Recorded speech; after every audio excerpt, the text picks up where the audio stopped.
This is a Fox News alert. I'm Marianne Rafferty. We're following breaking news out of Washington right now.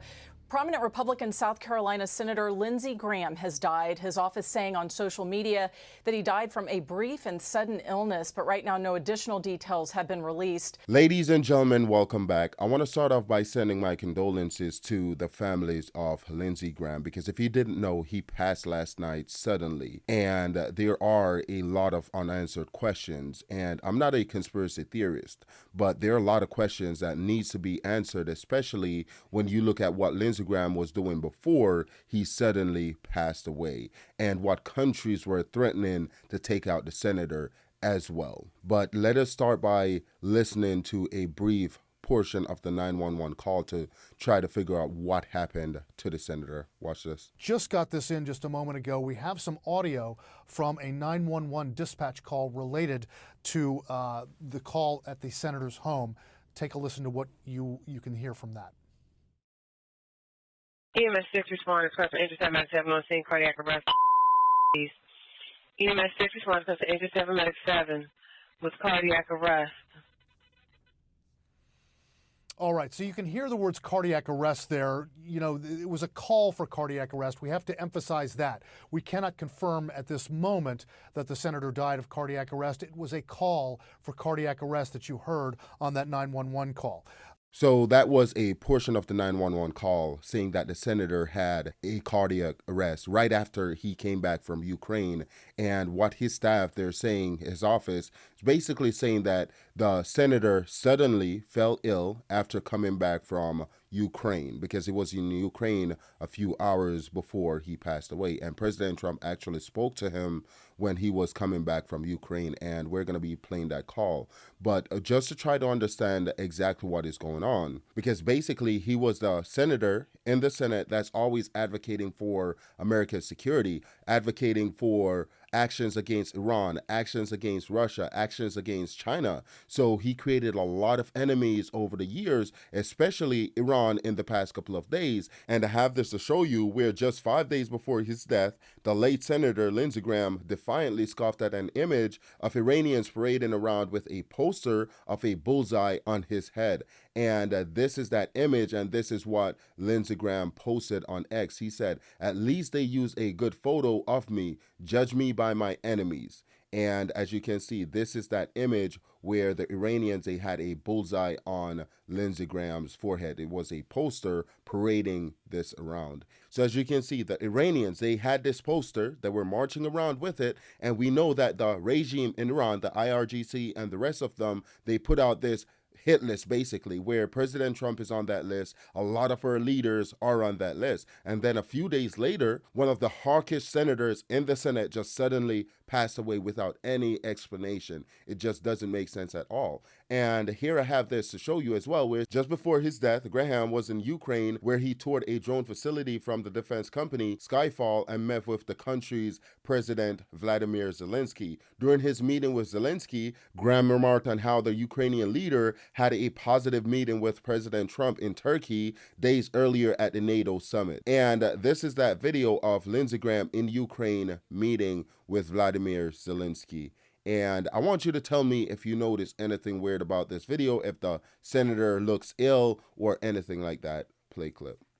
Happy birthday. Thank you very much. Thank you for coming, Lindsey. Yeah. Got a little update for you here.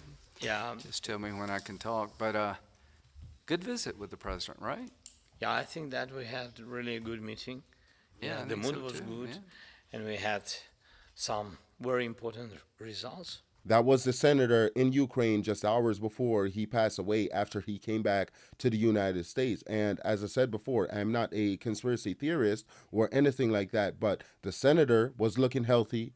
I didn't notice anything weird or anything like that. But then again, I'm not a doctor, and we know that, illness and death can creep up out of nowhere.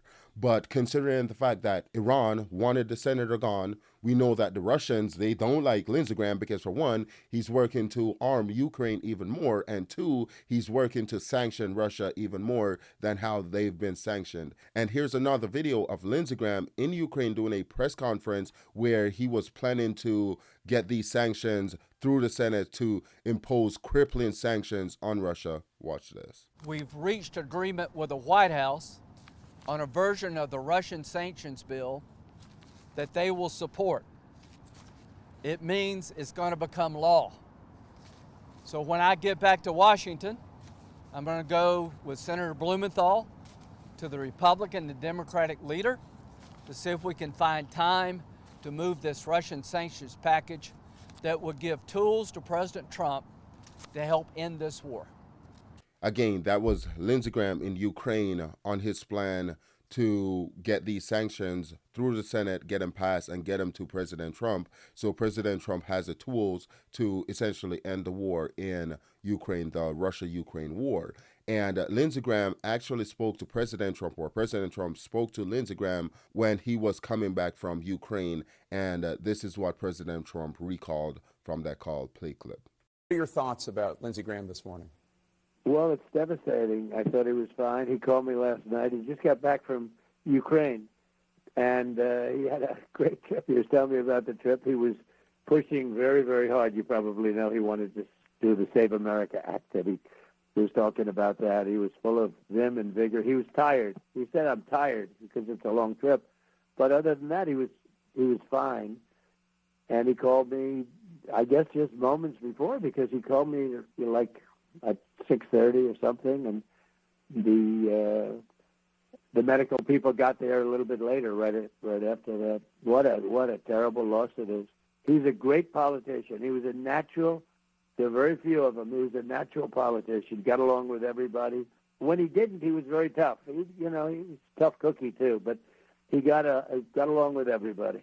Right after he got back from Ukraine, or on his way back from Ukraine, Lindsey Graham called President Trump and they had a conversation, and President Trump didn't notice anything weird other than Lindsey Graham said he was tired, which is pretty normal whenever you are, flying those distance and stuff. And we know that the Russians, they have a history of essentially poisoning folks. We've seen the reports and the news over the past couple of years, so I wouldn't be surprised if there's something like that involved. But at the same time, we're just gonna have to wait for the autopsy and all these different things, the blood work, to see if there were anything malicious involved. And the question remains, what will happen to Senator Lindsey Graham's seat? And here we have a reporting breaking down exactly what's going to happen in terms of filling that vacancy. Watch this. So the seat will be declared vacant by Henry McMaster, the governor of South Carolina.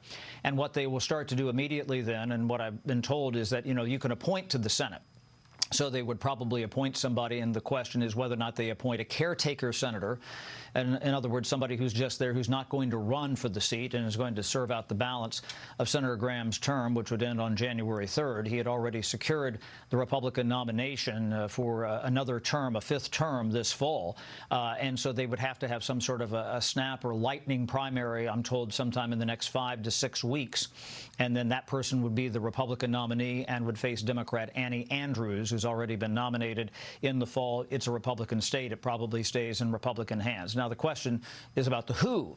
After that, somebody I would look at who was on our air last hour is Russell Fry, a Republican from South Carolina. So basically, the governor of South Carolina, Governor McMaster, will appoint someone to fill the vacancy until January 3rd of 2027. But in the meantime, what will happen, there has to be a special election or a special primary for the Republicans to properly nominate someone to run in November during the midterms. And once that person wins, if they win, which I'm pretty sure they will, then they'll assume office in 2027, January of 2027. And that brings us to the end of this video. Let me know what you think in the comment section. Do you think there's something weird going on with the senators passing, or do you think that this is something that is natural? Also, please consider liking, sharing, commenting, and subscribing, and I'll see you in the next video.